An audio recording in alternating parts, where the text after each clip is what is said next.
How to fix the issue of full screen games and application keeps minimizing in Windows. Hello everyone, welcome back to our channel and today we are back again with a new video.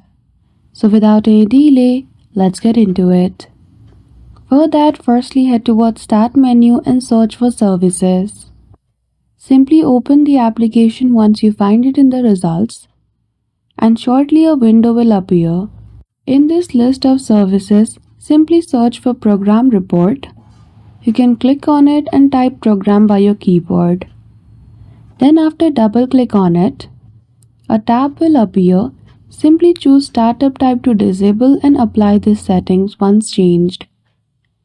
After that, again go to your list.